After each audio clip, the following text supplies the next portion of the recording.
Good morning, everybody. My name is Margot Thorsheim, and I am going to read you a story today with the help of my little friend Phil, who's always very hungry. And it's a story about a porcupine named Hal and how he has to learn how to take advice from his friends. Hal and the Prickle problem. Hal knew that God made him to be special, just like he made you to be special. God gave him pointy ears and a tiny round nose.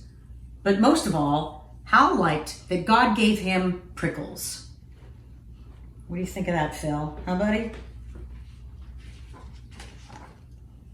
Hal had so many prickles. They were on his neck, his back, and he had prickles from head to toe. When Hal swam in the water, his prickles got wet and heavy. When he ran through the wind, his prickles blew in the breeze. And if Hal was ever in danger, his prickles would protect him. But sometimes Hal's prickles were a problem. "Ouch," Yuri yelled one day. "What's wrong?" Hal asked. Yuri held up her wing. One of Hal's prickles was stuck in her feathers. "Ow, ow, ow!" Joe rubbed his head. "You're hurt too?" Hal asked. "What happened?" "I think I've got something sticking out of my head, Hal, and it's not a horn."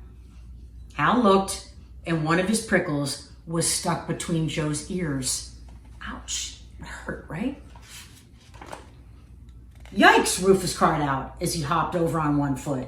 "You too?" Hal asked. Rufus nodded. "I think I have something on my fur, and it's not a spot." Rufus pointed to his leg, and one of Hal's prickles was sticking right out of the middle of it. The friends looked around, and there were prickles all over the ground. Hal was shedding. You guys ever have, see your dog or cat shed? Well, that's what was happening with Hal, only they were sharp prickles, so it's not fun. "Your prickle hurt me," Yuri told Hal. "Me too," cried Rufus and Joe. "But I don't understand," Hal said. "I love my prickles." "Your prickles do look very nice," Rufus said, "but they do not feel nice. Maybe you could pick up your prickles and put them in a pile so they don't hurt anyone," Joe said. Hal looked around at all the prickles. There were so many, it would take him such a long time to clean them up. "I don't like cleaning," Hal said. "Well, cleaning up after yourself isn't always fun," said Joe, "but everyone has to do it sometimes." "When I pick up grapes," said Joe, "I put them in a basket so no one steps on them. I wouldn't want to make a squishy mess." "When I lose my feathers," Yuri said, "I sweep them up so they don't blow all over the place." "When I collect rocks," Rufus said, "I move them out of the way so no one trips on them." Hal closed his eyes. "Dear God, help me to clean up after myself so that I can help my friends and we can all play and have fun together. Amen." Hal opened his eyes. He picked up one prickle and then another and another.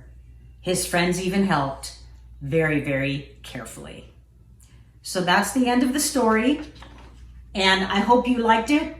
It was a fun story about Hal being able to fix his issues by listening to his friends and being respectful. So thank you for listening to my story. I hope you all have a great day filled with God's blessings. Bye-bye.